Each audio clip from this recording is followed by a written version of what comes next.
lanzamiento, aquí viene un batazo de Mundito entre right center field, la bola pica, se extiende, viene anotando Stott, empata el juego, también manda para la bola Turner anota y los Phillies se van arriba. Se prepara Mundito en segunda, el lanzamiento, batazo profundo para el center field, la bola se va. Schwarber Bob, ¡campanazo!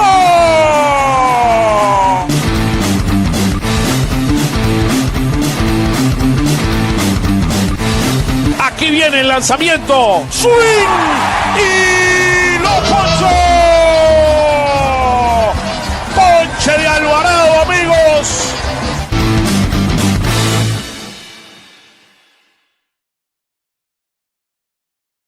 Hello, everyone. Welcome to another week of Phillies Weekly. A very eventful week, we might say. And today we have a packed show with some great guests. And looking forward to talking about the Fighting Phils. This was not the best of our weeks. We went 2-4 and had a rough time in New York, and then had a better time in Chicago. But look, with everything said here, we're gonna have a packed show with two great guests. Let me bring the two stars of the show here. How about that? Let me see here. We can bring them right now. Tim and John Foley from on Patterson. It's let's see here, guys. Let's bring them on. There we go. The superstars of the show. How are you guys? I'm good. Good to be back on with you. Same here, Tim. John, what's going on? Not much, man. Just watching these games, trying to stay optimistic.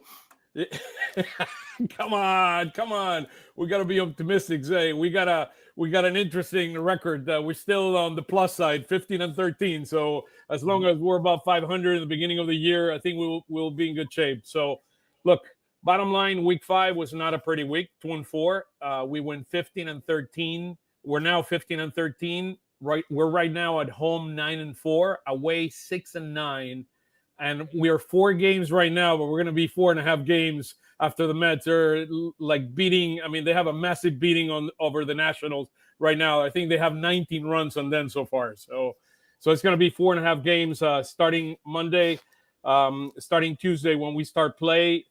Look, it's not been pretty. I mean, when you look at some of the inside numbers, we're 5-5 over the last 10 days. We are in the last 10 games. In March, we were 3-1, and in April, we're 11-21. And against the National League East, we're now 5-7. So, look, we started 5-4, but that beating, that showing in New York was not pretty. Tim, give us your thoughts about the week. I mean, how it started and how it ended, and your overall perspective where the fightings are right now. Well, I think you were right. It was bordering on disaster when you got swept in New York and then you lost on Friday 4 in a row and just had been in a funk. Then they came out, the bats woke up Saturday, they won again on Sunday. So I think they avoided disaster. Obviously, 2-4 is not a successful road trip, but being able to win Saturday without Jose Alvarado being needed out of the bullpen, and then Sunday being able to have Jordan Romano come in and look pretty good in that extra inning relief appearance. I think there were some positive signs. Still, though, I mean, you're kind of figuring out what is this team exactly. And a year ago, by this point, I think they were starting to really get into a stretch where they looked like the best team in baseball. They're not there right now. Yeah. How about you, John? What are your perspective in general, kind of where the team is right now? Yeah, I think Tim's right. You know, they avoided disaster, right? There's the old cliche, you can't win the division in April, but you can lose it. I think they were in a dangerous spot after that Mets series. Things could have spiraled from there. So I give them credit for not continuing down that path. And, you know, now they took 2 out of 3 against a good Cubs team. And now they're 15-13 overall. That puts them in a fine position. You know, with a ton of season left, if they get things straightened out. Now there are, of course, concerns, especially in the bullpen.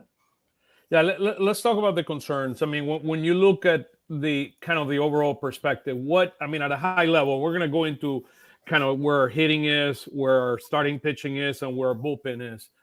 Let's start at a high level. What are the biggest concerns? Like the top concern for you, Tim, what is it? It continues to be the bullpen. I think there's concerns in the lineup, but The bullpen would be the biggest concern. That can you win games on a day where Jose Alvarado doesn't pitch? There's just so little margin for error for Alvarado, Kerkering, and Strahm that if one of those guys got injured, if one of them, like we saw Orion Kerkering go through a few outings where he didn't look good, if one of them struggles, you're just really thin. Now, if Jordan Romano starts to get into form, you buy yourself a little bit more margin. But yeah, I still think in general they're short in the bullpen. Yeah, I agree. How about you, John? Beyond the bullpen, is there another area of concern from your perspective? Yeah, I think the top concern has to be the bullpen. For all the reasons Tim listed. I will talk about the lineup a little bit. I mean, part of it is just who these guys are. We've seen it for a few years now. They'll have games and stretches where they look unstoppable, the offense, and then they have the long stretches where they struggle. And I think that we just understand that's who they are at this point. They're going to catch fire sometimes and carry the pitching. The starting pitching is what we had hoped it would be for the most part. So you feel good about that. And, it really is going to be the bullpen is the unknown. How that goes for the rest of the season, I think, will tell us a lot about the team's success for the rest of the season. Yeah, look, the reality, I'll add one more component to this, and now we have kind of the image of Kepler there. I think the production, particularly in center field and to a certain extent left field, I think we have significant issues in terms of production. I do believe in Kepler. I do believe that he's a major league hitter that will come out of kind of, to a certain extent, the funk. He did hit better this weekend or this past week. I mean, on the road, I think he was hitting around 400, and we're beginning to see he hit a home run on Saturday, and we're beginning to see signs here and there. But we expect more from Kepler, particularly if he's going to be playing every single day. So, but center field is still a big question mark. I do believe that we should give Rojas an opportunity now that March is hurt and something happened. He has like a cramp or something that took him out of the lineup yesterday that people got a little concerned about. But production in center field needs to improve. I do believe that is one area that we need to continue to work on.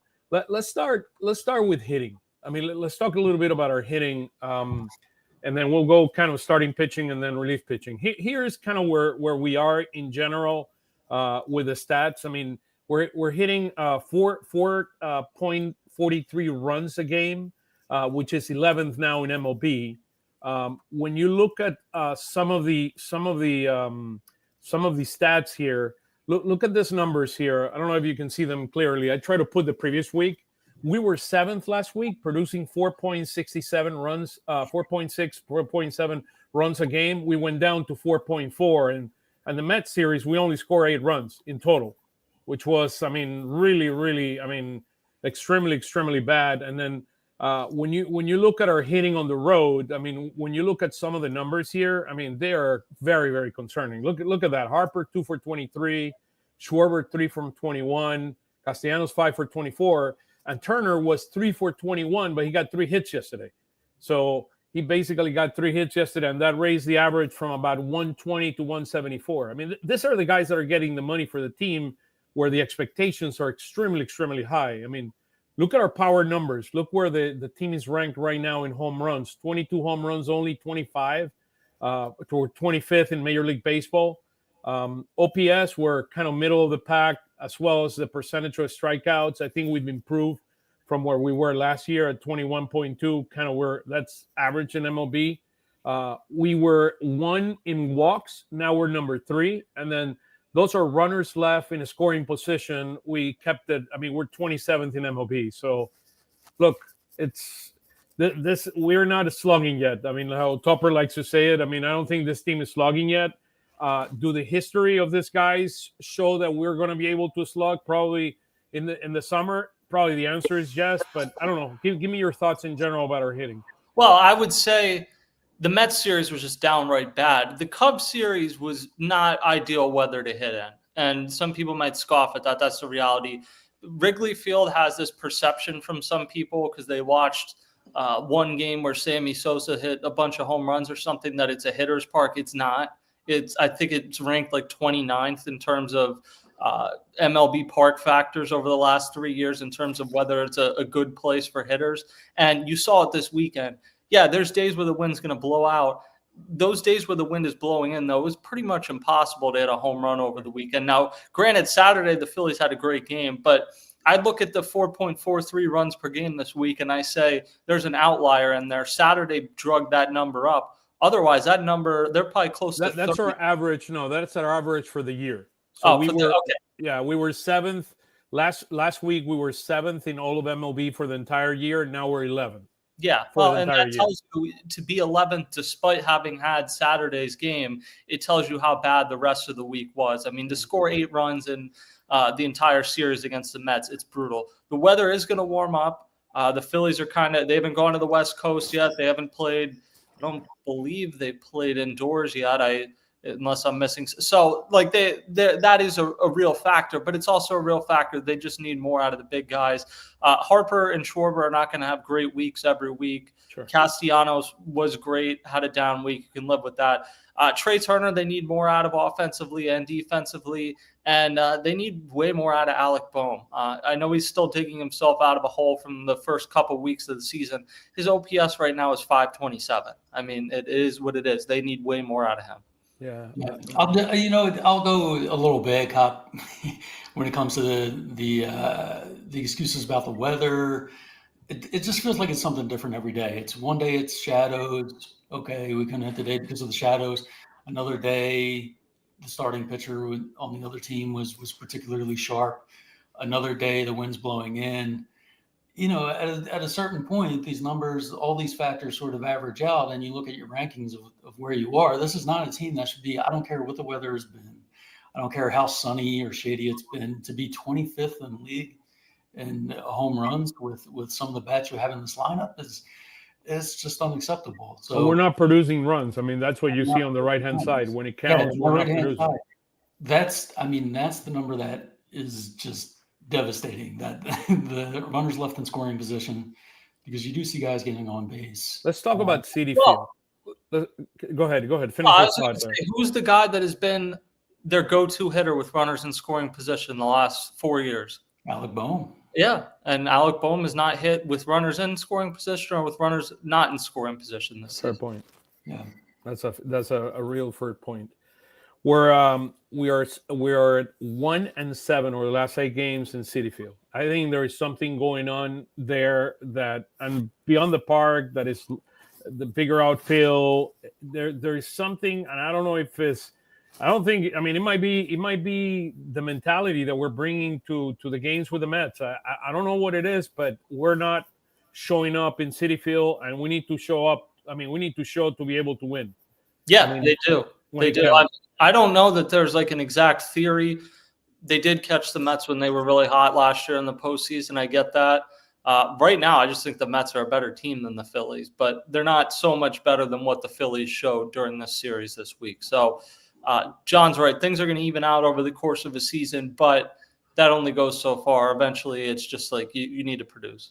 And you're only going to play twice in New York. I mean, against the Mets. So I think we got the Yankees this year in New York as well, but you're only going to be able to go there one more time before a potential postseason. I mean, if everyone makes the postseason, so it's something to be concerned about because the Mets and I was hearing. I mean, Matt Gelb talked about this. I mean, the Mets are like the Phillies started last year right now. I mean, their pitching is clicking in all cylinders. I mean, they're doing a tremendous job. I mean, but the reality is that look. Our pitching is doing their part. I think Wheeler allowing 2 runs. I mean, Christopher. I mean, we threw our best pitchers there. Nola allowed a couple of runs. We couldn't hit. The reality in the Mets series is our hitters didn't show up, and it happened the same thing last year. Yeah, I mean, I guess the only silver lining you can take out of this is that the Phillies had some really bad years in Atlanta. And then they got hot at the right time 2 years in a row in the playoffs in 2022 and 2023. And they went into Truist Park and split both times. So sometimes what you do in the regular season isn't necessarily indicative of what's going to happen in October, but you need to win some of these games to be in October too. Yeah, it's a great point. I mean, like, a team always has another team's number until they don't. So if the Mets had the Phillies number all season long and, they meet in a postseason series again, the Phillies can correct it, then that's fine. I do, you do start to get concerned. You start to get concerned after a little while about, is there something in the Phillies' heads when they're in that park in New York, or when they look at the Mets, that, man, these guys just have our number, and do they feel like the Mets are a better team? That if they do, that's a dangerous place for them. I mean, there's a whole confidence, psychological part to this that I think is critically important. So hopefully when they come here, we show them what we're capable of doing, and we got to hit much better, because our pitching has been there all year. And when you look at kind of where this team is, this is where starting pitching is. I mean, there's some amazing numbers, what they've been able to do. We're at 3.42 ERA. We're number 6 in MLB. They, believe it or not, they won eight. They have 8 wins and 9 losses, while the bullpen is 6-3, which is, to me, remarkable, because our bullpen is 28th in ERA and our starting pitching is number 6. But the reality is, I mean, we have not been hitting the way this team is capable of hitting and supporting our starting pitching. I mean, and we saw it in the Met series. I think the encouraging part, and that trend probably is because they've had so many games where they didn't score till the 7th or 8th inning.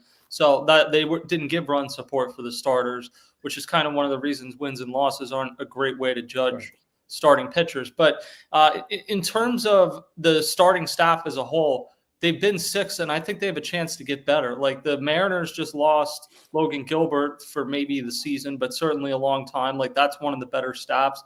The Phillies, on the flip side, they're going to get Ranger Suarez back in the near future. I don't know exactly when. Christopher Sanchez, it seems, avoided disaster. We'll see when he makes his next start. And Aaron Nola looked really good last night. So, I mean, Jesus Luzardo is going to have a bad start. It's going to happen at some point. But in general, you still feel like this has a chance to be the best rotation in baseball, which is a good sign and probably something they need, considering how the bullpen has pitched so far. Yeah. So we're going to have Luca Arcani is going to, from Crossing Broad, is going to join us in a couple of minutes. But I wanted us to kind of talk a little bit about, I mean, Luzardo has been incredible. That guy, 3-0, 173 ERA. In our wildest dreams, we would not have ever imagined Luzardo being this good. We know he's very capable. We need to be careful with the innings. I mean, this is a guy that have not pitched a lot of innings throughout his career, and he's had injury issues. So we need to be very, very careful. And I know that we've been kind of stretching him to the max because we needed it. Particularly, what was it, Saturday, that we needed him to pitch the way he pitched. But he's a guy that we're going to have to be very, very careful how we manage that whole component. But he's been amazing. Christopher was the injury scare of the week. Everything appears to be okay. That's what the indications. He threw a bullpen yesterday, to my best knowledge, and everything that came out okay. And the bigger question is, when can he go back on the mound? Because we're going to have Wheeler on Tuesday, and then the question is Taiwan going to pitch on Wednesday? And I don't know what the rotation is going to look like this week for the Phils. Yeah, we're going to find that out tomorrow, really. I don't have a great answer. It's going to depend how Sanchez came out. Do they think Ranger Suarez needs to make another rehab appearance, which, I mean, based on how he's pitched, I don't really know why he would. But I know Scott Lauber reported yesterday that it seemed like he probably would make one more minor league appearance, and I trust Scott. So if that's the case, then maybe you push Taijuan Walker up, because maybe the next time through the rotation, he's not going to be in the rotation. So, yeah, I think overall the rotation's in a good place, and certainly in a good place that Christopher Sanchez, it seems, avoided a major injury. Yeah, absolutely. I mean, if there's one unit you feel good about, it's the starting rotation, right? Even with some injury concerns about Sanchez and, guys working their way back, you do feel like that's going to be the identity of the team for the season. Yeah, that's a strength of the team without a doubt. Yeah, can you score runs for these guys? And Oscar, you made a great point about Luzardo. You don't want to wear him down, especially early in the season. But that's really going to be a function of the bullpen. Can they get a couple more guys that they can rely on. Because if you've only got, Alvarado and Strom and maybe Kerkering in the pen that you trust, the tendency is going to be to try to stretch out your starters maybe an inning more than you would. And that's what's happening right now because our relief pitching has not been solid. I mean, 29th in MLB. We are trying to leverage our strength, which is the starting pitching, and it's going to, at some point or another, is going to impact us. And the problem is, my biggest concern is that we have two issues. We have an issue at the top, wearing down the Luzardos, the Christopher Sanchez of this world. And then on the other end, wearing down the Alvarados and the Stroms. And it's not a good recipe for success. So the bigger question here is, when is Ranger coming back? And it's a valid question, and you brought it, Tim. I'm not 100% sure what's going on. He pitched 75 pitches last time, or excuse me, what was it, 56, and then he's now up to 78. They're bigger questions, and I know Tyler from Phil's Tailgate, is going to be talking to us in a few minutes, and we'll talk a little bit more about Ranger. Let's cover a couple of things before we bring Luke in. The bullpen, 5.28 ERA, number 29th in baseball. It was 28 last week. How about that, guys? By the way, actually, our ERA went down. Yeah. From it was like 5.56 to 5.22. The number that I put in there is a 5.28. But it's scary. And by the way, our starting pitching leads MLB. We're number 4 in innings, and we're number 1 in strikeouts. So 9th in base on balls. So the starting pitching is doing an amazing job, but our bullpen, it is a major area of concern. Yeah, Romano had a stretch previously where you thought maybe he was coming out of it, and then he had that disastrous Saturday performance. So yesterday was good. We'll see if that translates to anything else. Orion Kerkering, the Phillies need those 3 or so appearances where he really got hit hard to be a blip on the radar, and if they are, he's one of your top guys. I trust Alvarado, I trust Strom, but like you said, wearing them down it is a concern. And I think they've done a good job in general managing Luzardo. Like, he could have potentially been stretched out to 8 innings a couple weeks ago. They held him at 7 on the Sunday game. So I think I worry less about the starting rotation, especially because you have some margin for error. Not that you want anyone to get injured, but if one guy goes down, you have Ranger coming back, you have Andrew Painter at some point this summer. Worst case, you have Joe Ross you can try to stretch out again. The bullpen, if Matt Strom went down or Jose Alvarado went down, you're screwed. So there's no plan B in the bullpen. No, there's not really a plan A, but there's certainly not a plan B. I think the Romano is the key. Like you said, it seemed like maybe he was getting out of it. And first it was like, I picked up this mechanical issue with the leg kick. Now things are going to settle down. And then I heard someone claim that maybe he was tipping his pitches in the start after that. And that's the type of thing you hear from a guy who's really going to have an unsuccessful season, where it's just, now we got to fix with this, or now we got to fix with that.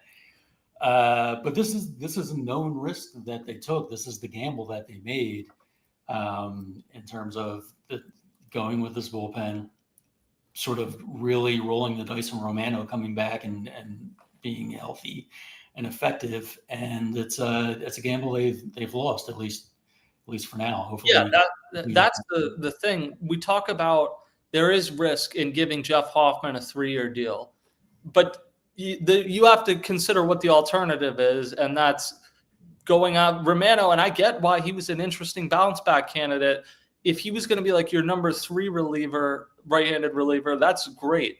But to have him come in as your number 1 right-handed option, it leaves you with no margin for error. And this is a guy that had an elbow problem last year and also only pitched 15 times last year. So there's a chance when you take these risks on guys, it's not going to work. And so far it hasn't worked. Now, he may be coming out of it. He's working hard. I don't doubt that. But obviously you're going to have to see a little more.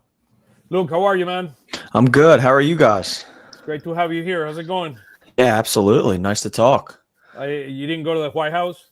No, not at the not at the White House. By the way, I didn't say it in the beginning. Jeff is not here because he's in the White House and he's sending selfies of himself and all that. I mean, incredible. You think he's picking up any girls at the White House? Yeah, well, he has his Penn State hat. I mean, anything is possible. I mean, he tells me he's not catching anybody with his Phil's hat, so he has to apply to his Penn State hat. It's great to have you here, Luke. So we wanted to bring kind of a very important question when Luke was here, which is, what are your views of the performance of the new Phillies? So I don't know if you can see these slides. I mean, I'm testing these new systems now, so let me see if I can put our stats here. Let me see. Put this in the stage. There we go. There we go. So let's talk about. Let me see here. Let me move ourselves for a minute, and then I'll bring you guys back on. Can you guys see the slides? Yeah. So here's our hitting. So we got Kepler there. How about that? Take it over, Luke. Yeah. So I think as far as Kepler, I honestly think I've been maybe a little higher on him than some people have. I think I've seen a good amount of, maybe off to a slow start, which I don't think maybe this isn't the start that people expected. But I mean, at the same time, he's hitting the ball better than Trey. He's hitting the ball better than JT. Like he's been a pretty productive-ish bat so far. The biggest thing for me has been he's getting on base way more than he really has ever in the past. The on-base percentage right now is about 50 points higher than his career average. It's at 353 right now. The highest it's ever been in his career is 332 over a full season. So obviously just a 25-game sample size, but he's walking a lot more. Last year in 105 games, he walked 22 times. This year, he already has 12 walks in 25 games. He's getting on base a lot more. Obviously, I think the people want some more pop, and I think the team could use some more pop out of him. I think that will just sort of happen over time. I'm not necessarily, worried about his bat. I expect him to continue to play left field, but at the same time, I think it's a little telling looking at the lefty versus righty splits. And heading into this season, they were very adamant about him playing every day. And then you go and look at the splits, and he has a 445 OPS against lefties and an 840 OPS against righties. Whether right, Luke? This was his history before. Yeah. And what was the OPS again? Read the so OPS. It's 445 against lefties and 840 against righties. So it's about a 400-point difference. And whether they say it or not, it's slowly starting to turn into a platoon. Whether it's, these occasional Schwarber games or when Marsh is in there occasionally and left. But these days that Max Kepler's getting off is none of them are against righties, and I don't think that's a coincidence. Well, and now that Weston Wilson's back, I think Weston Wilson is playing left field against lefties. Absolutely. Weston Wilson mashed lefties last year. I think he probably would have been on the opening day roster. If not, Max Kepler got 3 weeks or whatever of runway and didn't do a ton. I get it's a small sample size. Doesn't mean he won't play ever against lefties, but your best option in left field against lefties is Weston Wilson. I don't think it's particularly close right now. Yeah, and they didn't really have a choice with Kepler early as well, because they didn't have Weston, and your next best right-handed bat off the bench would have been Edmundo Sosa in left field. And it's not something it seems like they're insanely comfortable with doing on I would say maybe 3 times a week basis against lefties. But now that Wilson's back, I mean, if there's a lefty on the mound, it's probably going to be Weston Wilson. And I would just argue that they had a choice. The choice was back in the offseason to get a right-handed bat or a left-handed bat, and they went with the left-handed bat in Kepler, and you're getting pretty much what you probably should have expected out of Kepler. He's hitting well against righties and not against lefties, and that's. I'm surprised on the on-base percentage. That's a really, really good number at 353. He's walking a ton. He has 12 walks through 25 games. And I mean, like, while he's I wouldn't say slugging. He's I feel like he's hitting a good amount of singles. Like, he's finding grass a lot. So I've honestly been pretty sort of happy with how he's started off, even if it's not, exactly what we expected yet. Well, he's a victim of his own success in spring training, I think. He looked like Gary Bonds in spring training, where he was squaring up every single ball that he hit, and you're like, oh my God, did the Phillies find a diamond in the rough? There's like just a reality independent of Max Kepler that the fit it never really made that much sense because it's another left-handed hitter. So he might have a good season, but you still have this problem with too many lefties in the lineup, I think. What do we think about Wilson moving forward? I know he's had great numbers against lefties, but it's been a small sample size. I think only about 60 at-bats. You got to give him the opportunity. Yeah, I feel pretty good about him, quite honestly. And I thought down the stretch last year they made a mistake not pivoting from Austin Hayes to him sooner. I think he's just better, honestly. I don't think he's going to play against righties, but twice a week or whatever it is, like I think he's good there. He's capable at a few different defensive positions. He's passable, I would say, defensively. So it's unfortunate he can't really play center field, but in left field and then occasionally third base or second base or whatever, like I think he's a good bench player. Let's go pitching. There are a few more here, so I'll hide us momentarily. Yeah, I mean, at the top, I would honestly argue that Jesus Luzardo has probably been the best starter so far this season. I think it's probably between him and Wheeler. But yeah, he's the MVP. He's the MVP of the team so far. He has been everything the Phillies expected when they traded for him and more. His hard hit percentage is the lowest it's been in over 5 years. His walk percentage is at a career low. I will say the sweeper has really taken over for him. It's been a pitch that he's really used well this year. He's getting a ton of whiff rate on it. It's like nearly 50% right now. It's been really, really good. And to have another lefty that dominant in your rotation is really big for them, because obviously you had like early season Ranger last year, but then you went kind of into the summer and your only true dominant lefty was Sanchez. And now to have Luzardo, to still have Sanchez, obviously we'll hear what happens with his forearm. But like you guys said, it doesn't seem like it's anything crazy major as of now. But there's a very good chance the Phillies have 3 dominant lefties in their sort of rotation here. Yeah, and I just can't. I don't get what the Marlins were doing this past offseason. I know that the Cubs, like Ken Rosenthal reported, the Cubs backed out, and maybe the Marlins were afraid if Luzardo's not healthy another year in a row, his value is going to completely plummet. But I'm looking for articles I read for Bleacher Report. We're already doing prep for who's going to be the big trade candidates. This summer sucks in terms of trade candidates. Sandy Alcantara is the big one, and he has not been good so far. Like if they had held on to Jesus Luzardo, you're talking about a significantly higher price than what the Phillies paid in the offseason. So the Phillies are lucky in that sense. And they have another great arm, which is Eury Perez. Yeah, the guy that is coming from Tommy Young. He's the real deal. I mean, he's throwing 98 already, by the way. Right. His first outing in the minor leagues. They'll trade him in 2 years. It's just they'll trade him by the deadline. It makes no sense. It's the circle of the Marlins. By the way, Luzardo, just to finish on Luzardo, he has one season where he's thrown more than 100 innings, which was in 2023 when the Marlins made the postseason. He had 178 innings. The previous to that one, it was the previous year, which was 100. He threw in 24, 66 innings because of his back problem. I think he's a guy like Sanchez. They've built up to the point where you expect 180. I think Luzardo is more like 165 type.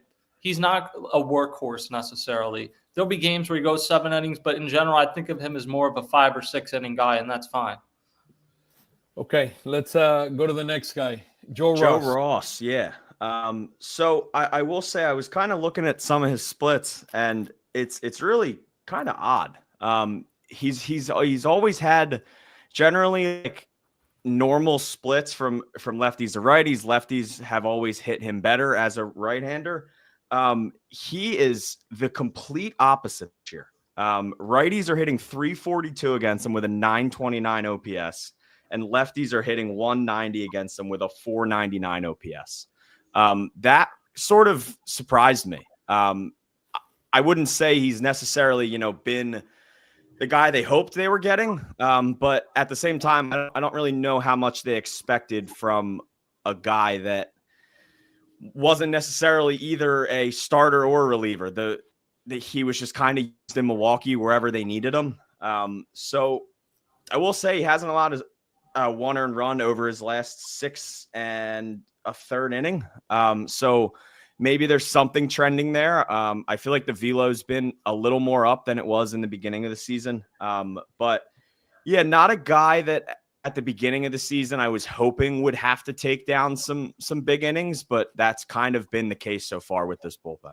Yeah, I don't really understand exactly what they signed him anticipating. Yeah. Like I viewed him more of a swing guy. They never stretched him out in spring training, and he's been all like this past weekend. He looked good out of the bullpen. The Atlanta series, it was a disaster. So I don't really know if he's a long man, a leverage guy.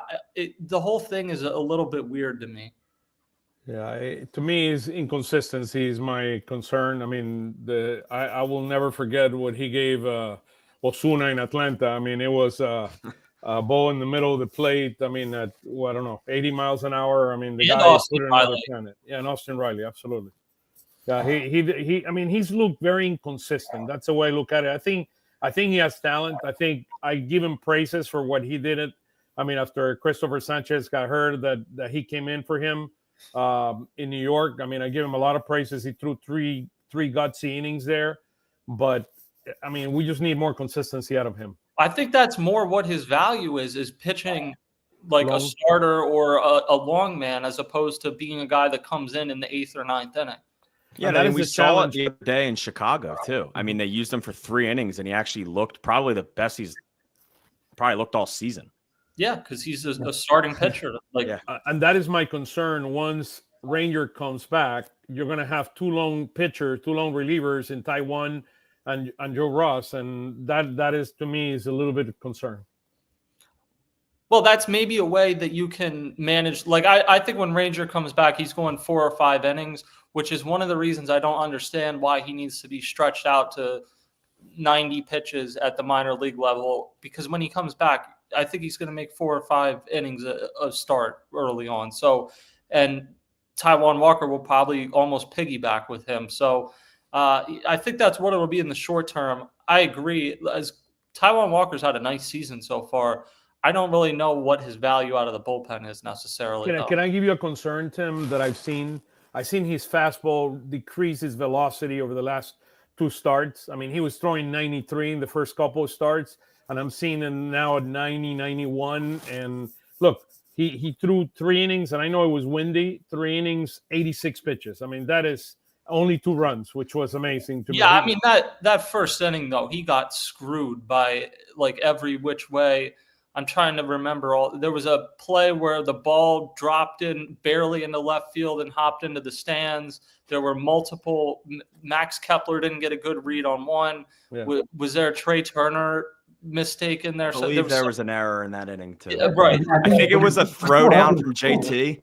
And I think it was easy. Yeah, it was the throwdown. Yeah, he didn't make the he did make the swipe, just not that it hit the runner. But right, yeah, so I mean, it feels like the first 2 starts were really, really good, Yeah. and the last 2 has been so-so. Well, I mean, he left 2 starts ago with the shoulder thing, so we'll see how he holds up as the season goes along. But considering where he was at last year, I think it's been a pretty remarkable turnaround for him that he's providing value for you so far. And I guess we'll see if he's able to do, assuming when Ranger comes back, he goes to the bullpen in some form.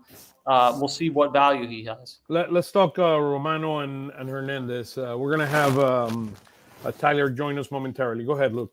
Yeah, so for Hernandez, I mean, not a ton there. It's a waiver pickup that's been bad. There's not, I don't really expect much out of many waiver pickups. What's unfortunate about Hernandez is if he could locate the ball, he'd probably be an okay bullpen piece. He just can't get the ball at the plate. I mean, he throws gas, and his off speed actually isn't terrible. He just can't locate the ball at all. He has a good arm. So there's he no doubt does. that he has He's a a great arm. really good arm. He just can't find any location. I do think, obviously, with some rumors lately about like this Heth Johnson stuff, him moving into the bullpen down there, I think if they do make a call up, it seems like Hernandez is probably the odd man out. I don't know how much longer Hernandez will be in this bullpen, but not really a ton there for Hernandez. You're going to have to make a move when Rainier comes up. Right. Yeah. I mean, I think he's got really good stuff. So he'll probably get claimed if they DFA him. But he's frustrating because you can't trust him to be in the strike zone. When he's in the strike zone, though, he looks like a guy that could pitch in the ninth inning. Yeah. That's the most frustrating part, is because if he could quite literally just throw the ball over the plate, his off speed is really good. It's just he just cannot locate the ball. Yeah, just unfortunately he's not there right now, and there's going to be it's going to be a numbers game when a couple of these guys make their way back, and I agree. I think he's the odd man out. Let's talk about Romano. There he is, probably the hottest topic, I would say, of the season so far. I think you framed it perfectly before I got on here. Jordan Romano coming to this team being the third best righty would have been good. Him basically having to take down the top right-handed innings right now after a few bad outings from Kerkering is extremely not ideal. I will say I was pretty encouraged by last night. I thought his stuff looked good. The velo was still up. I feel like what's tough for Romano and a lot of these guys that only have two pitches is the tendency for a two-pitch pitcher is if one of your pitches isn't working, the other one probably isn't working either. They just go very hand in hand. So I don't know. I mean, it's been a roller coaster, definitely. He's shown that he can be really good, and he's also shown in that Saturday game against the Marlins that an 8-run lead might not be safe when he enters the mound. Yeah, the problem with him for the rest of the season really is he can go 3 months without giving up a run, and the second a runner gets on base, especially at a home game, like it's going to be a lot of nervous energy because of the first impression he made. And it's a professional athlete. I get it. Like it's your job to set things aside like that, but that's got to be difficult to overcome that perspective or that perception. Yeah. I mean, and it's definitely like going to a new city after coming off arm injury. Like this guy obviously, and not like every athlete doesn't, but he obviously wants to be as good as he can in his new city and sort of make a good impression. And it's been the absolute opposite of that so far. Yeah, I wouldn't give up on him yet. I mean, no, this guy, other than last season, that has. I mean, we can't. I mean, the reality. Yeah, well, is, that's the thing. They have no choice to give up on him. They physically can't. So hopefully the tipping concern that was there is over, and we get the better version of Romano moving forward. I mean, I remember a couple of years ago. I mean, he had, 31, 32 saves. I mean, for 2 straight years in a row.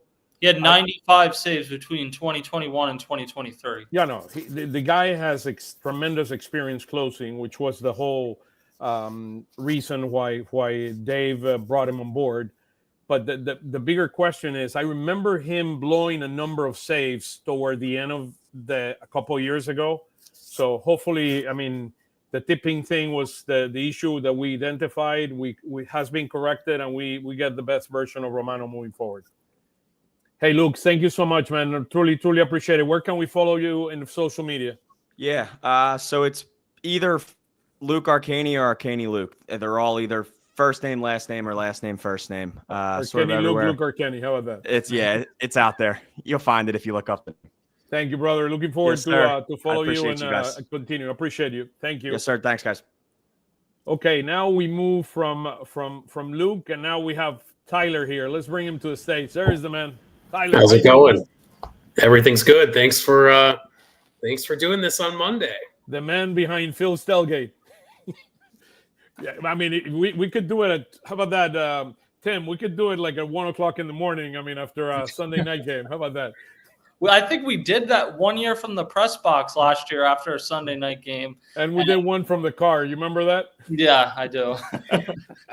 We put the car and we those were the days of Twitter Spaces where you can just go and connect anywhere. So, hey Tim, let's talk a little bit about Tyler. Let's talk a little bit about our some of the minor leaguers. So let's bring this to a stage. So we got a couple minor leaguers here.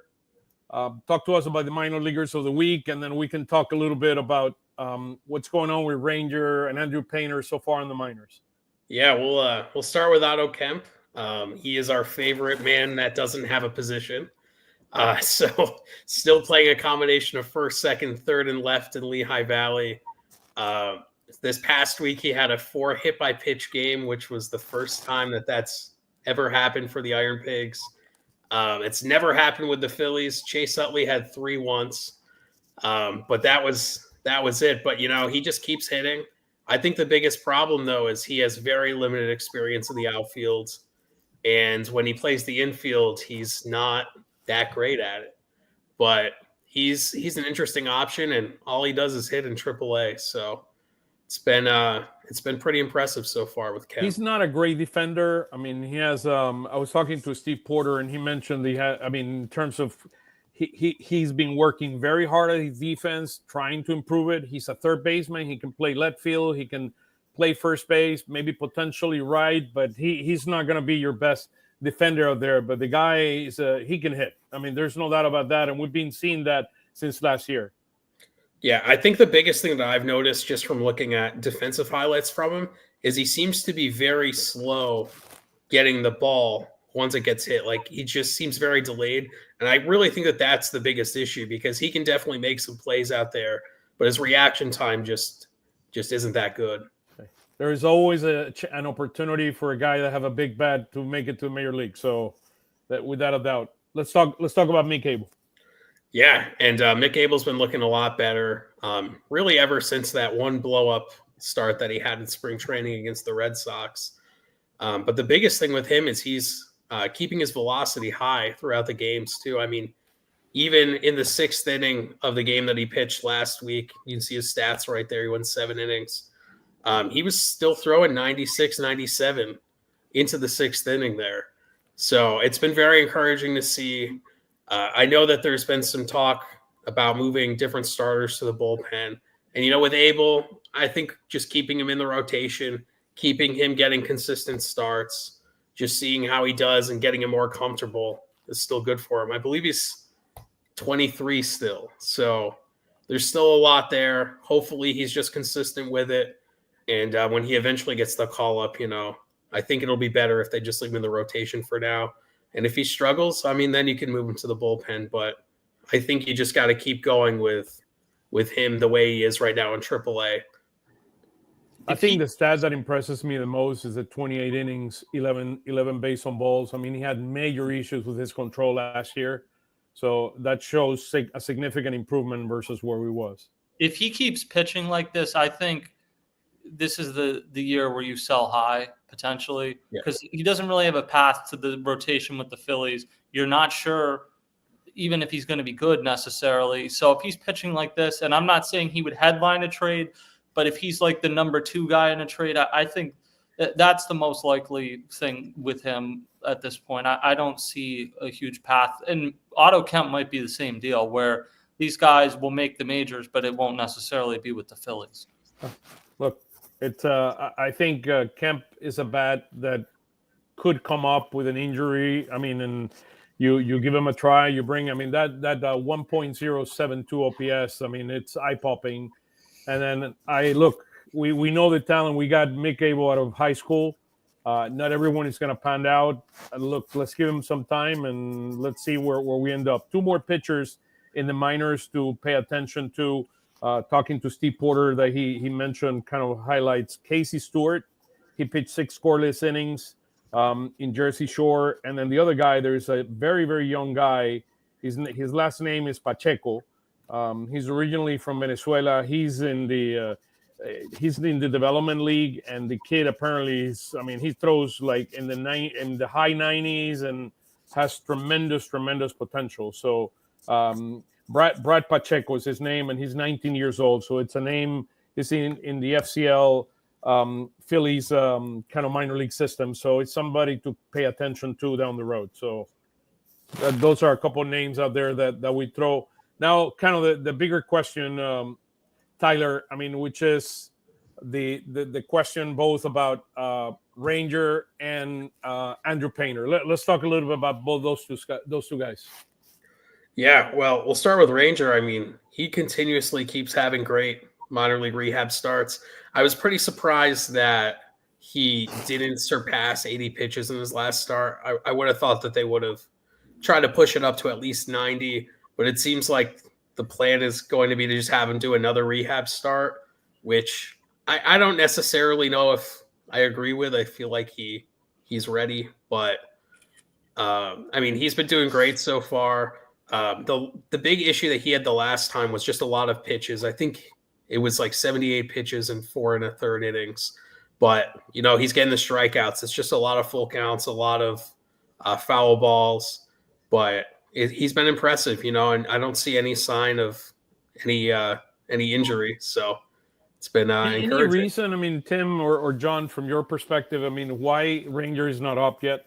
No, I'm a little confused by that. I had believed this would be his last start, and who knows? Maybe we'll get there tomorrow, and Rod Thompson will say he's coming back this weekend or whatever. I guess like they don't need to rush him because they don't need him necessarily. But if he's healthy, he's healthy. He's ready to go. I would bring him up. Yeah, if he's healthy, he's part of your team. He's one of your guys. An all-star line. Yeah, I mean, if he's healthy now, you may not want to go out there and let him throw 7-8 innings, but if he's healthy, you know, let him pitch in the major leagues. Yeah.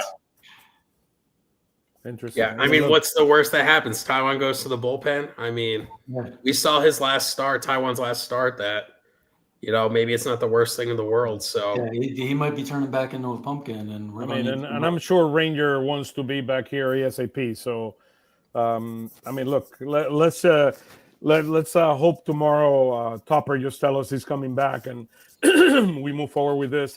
I think the most important thing to keep an eye on is Christopher Sanchez. I mean, that is until Christopher Sanchez doesn't throw, I mean, 5 innings and doesn't have any issues with his arm. I mean, I won't be happy. I mean, look, if anything happened to Christopher Sanchez, it's not gonna be easy for this team because he's a core component of this. I mean, what Wheeler, and the good thing is Nola is kind of turning it around, which had a great outing yesterday. I mean, it's going to be absolutely critical. How about Painter, Tyler? yeah, Painter's last 2 starts have been really good. His first start, when I watched it, you know, there was just a lot of full counts with it. Someone else gave up those runs of his anyway. But, you know, he looks just as advertised. You can tell watching these starts too that he's just mowing down these guys with ease. So they're definitely keeping him back a little bit. It'll be interesting to see how long he's in Clearwater for, or if they're just going to, you know, slowly progress him off the ladder or just throw him in AAA at some point. But, yeah, he's been doing great so far. It's just the competition has no chance against him.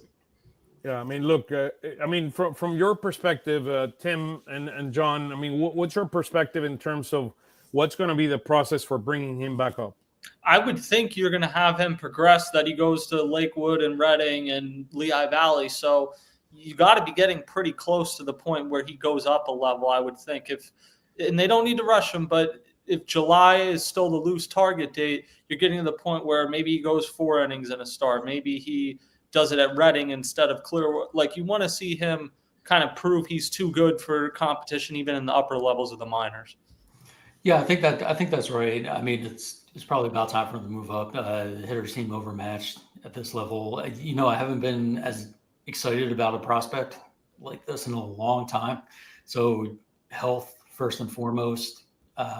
Any conversation about him moving to the bullpen, I think should just be eliminated right away. I mean, this is the type of guy who can anchor the top of your rotation for a decade. And you don't toy around with that just because, you know, Jordan Romano's been a disappointment and you need to fill Right. in the bullpen. So, you know, I think that's the attitude of the Phillies organization as well. I think they're going to make sure he's healthy, bring him along on his innings count with that loose target in mind for the summer. And but yeah, I would like to see him throwing some of those innings against a little bit, double A, triple A guys. Yeah, and at least in like the Arizona Fall League when he was pitching, I mean, I know they don't send the best prospects there like they used to, but at least it seemed like there was some actual competition. Yeah. And we're just not seeing it right now. Yeah, so I mean, he's gonna throw about 120, 130 innings total for the year, and it's something to keep our eyes on. I mean, it's going to be very, very important. That I mean, look, it's going to be interesting. I mean, Steve is letting me know here that Painter is going to be pitching on Thursday at Dunedin, so that will be kind of his next start. I think they're starting him once a week. Kind of that's how I feel right now, but let's see when he evolves from the 3 inning to the 4 innings and it started. But I agree with you, Tim, in terms of it's going to be gradual and it's coming to the minor leagues. I think, look, the target is what we've heard is July-ish. So we're talking probably in the month of May, you kind of get him up to 4 or 5 innings, and then you get him up to 6 by the time in June, and then just bring him back up. I mean, and grow gradually to our system. It's a bit of a unique challenge, right? In that there's a certain number of innings that Andrew Painter can throw this season. You would like to have more of those innings in the major leagues than in the minors, but you also have to have him go through a progression and sort of get ready. So it's tough to thread that needle, and it's on the organization to handle it correctly. Well, and you want him to throw enough innings this year that next year he can build up. If he throws 110 innings this year, he can throw 140 innings next year, something like that. Yeah. So one thing, the Mets just beat the Nationals 19-5 with Nemo having 9 RBIs. I did not have him on my fantasy team. By the way, I do have Gilbert. Just FYI, Tim, you're talking about the guy going down. You had Elliot Ramos on his inside the park walk-off home run. I did. Hey, Oscar, I traded Nimmo for Charlie Morton. Oh my! Yeah, not great. No bueno. So let's talk about kind of this week. I mean, so the Nationals are coming, and then the D-backs are coming to town. I mean, the Nationals are playing much better. They took a couple of games out of the Mets. I mean, surprisingly. So prior, I mean, they lost today, but prior to that, they've been 6-4 over the last 10 games. They've been playing better baseball, and they got talent. I mean, that team, they got some players in that team. That Wood kid, I really like Wood. I think that guy's going to be a heck of a player. He reminds me a lot of De La Cruz and Cruz from the Pirates. I mean, tall guy. I mean, he's lengthy. He had like a 450 feet home run a couple of days ago or a few days ago. I mean, the guy can hit. Yeah, and Dylan Cruz, their other top prospect, he was ice cold, but the last 10 days or so, he's really come out of it. Yeah, and I mean, they're a better team than they've been in the past couple of years, but the Phillies are still going to have to. The Phillies are still better. Yeah, than the Nationals, and the Phillies are still going to have to rack up wins against the Nationals because that's been their path to a good record the past couple of years. Well, and what we saw that first series, the Nationals bullpen outside of a guy or two is really bad. Yeah. So the Phillies should be able to get through that. They got to figure out something with Josh Bell. I mean, you can't keep letting Josh Bell kill you every single time you play the Nationals or whatever. He's going to get traded to another contending team. It's inevitable. He's everywhere. No matter every time you turn around, who are we playing? And Josh Bell. The one thing with the Nationals that's been intriguing to me is just their starting pitching. And you look at all these losses that they keep having too, and it's like starting pitching does great. Bullpen is just awful every single game. Yeah, they got the worst bullpen in baseball. Yeah. For a young team that's improving, that's usually like the last piece to come around, right? Yeah. Like you get your starters in place, you get your lineup, and then you have an offseason where you sort of fix the bullpen. Pitching overall is 512. Their number overall, they are the 27th team in baseball. Let me see where the starters are. Right quick here. Starters. The national starters are 13th, 384. Not bad at all. Yeah, and they got the worst bullpen. The Nationals are a team they should take care of. Then the Diamondbacks are a tough team. I mean, they're 15-13, but they're in a division that 4 out of the 5 teams right now look like they could win 90-plus games. Corbin Carroll is a top 5 player in baseball, I think. Eugenio Suarez, even though they lost the game, hit 4 home runs in a game over the weekend. The one that's really jumped out is Geraldo Perdomo, who has always been a good fielder, but he's had some really good offensive stretches this season too. So he's been great. And Brandon Pfaadt, who kind of came of age at the worst possible time for the Phillies a few years ago, is having a nice season too. So new contract might help. Yeah, and that's a team that how this series goes could determine wild card seeding or something down the road. So that's a big series this weekend. Hey, I mean, the Phillies know better than anybody not to take the Diamondbacks lately. Yeah, their biggest issues with the Diamondbacks have been in Arizona. That's like the worst place that they can play, I think. But it's a team that will travel wherever. They have their pitching hasn't quite gotten to what they expected so far, but their lineup is really good. It seems like every time that the Phillies play, their hitters can't hit home runs, and then Suarez gets 4 in one game over there. But the big thing with the Diamondbacks for me is outside of Pfaadt, how their starting pitching has all struggled essentially. Yeah, including Corbin Burns. Yeah, he's not being the best version of himself. And Merrill Kelly looks awful. Like, I'm shocked his ERA is even 4.41. I mean, he's been terrible. Gallen has not looked good. Eduardo Rodriguez has just not really been good at all since they've gotten there. So Shelby Miller, he's got a 1 WAR in the bullpen. So yeah, their bullpen's interesting. That's them while they're struggling here, and yeah, that's the guy I would have expected to struggle. But hey guys, so one last thing from Steve here. One more start for Andrew Painter in Clearwater, and then he's going to go to Jersey Shore. So good. So the clock has begun, and the future of the Phils it's nearby. Let's put it that way. I mean, he's going to go into a rotation. Everybody agrees on that. I don't think he's going to the pen. He might go to the bullpen in the playoffs, but in the regular season, he's in the rotation. I think it'll depend. I mean, how about if he pitches completely lights out? I mean, he might be our second starter after Wills. I mean, hey, let's hope. Let's hope, guys. Let's leave it here. Tim, John, Tyler, thank you, guys. Tim, where can we follow you in social media? At Tim Kelly Sports and on Pattison. Obviously, John and I are both there. Wonderful. How about you, John? Yeah, catch us on Pattison. We're doing some exciting things. Check us out every day. It is free, no login, no paywall. Something that's rare nowadays. So definitely check out onpattison.com, and you can find me on your favorite socials at 2008 Phils. Wonderful. And you have the great. What is it? The stoplight? What is the? Yeah, the Phillies stop. Yeah, we've got an incredible branding going on. How about that? Incredible branding. Everything is about Pattison. Come on Pattison. Tyler, where can we follow you on social media? Just at Phil's Tailgate. I appreciate all the support from everybody. He's the dangerous one. He's the dangerous one. Tyler, take care. Thank you. So tomorrow we got Wheeler against Gore. Then probably Taiwan Walker on Wednesday if everything goes according to plan. Right now it's TBD. That's Wednesday, and then Thursday TBD against Brad Lord.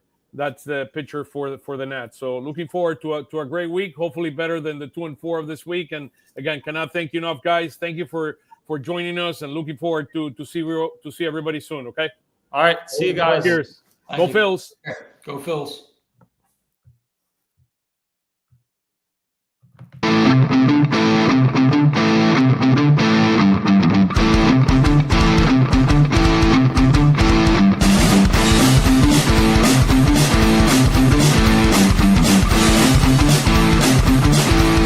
Lanzamiento, aquí viene un batazo de Mundito entre right center field, la bola pica, se extiende, viene anotando Stott, empata el juego, también manda para la bola Turner anota y los Phillies se van arriba. Se prepara Mundito en segunda, el lanzamiento, batazo profundo para el center field, la bola se va, Schwarber Bob, ¡campanazo!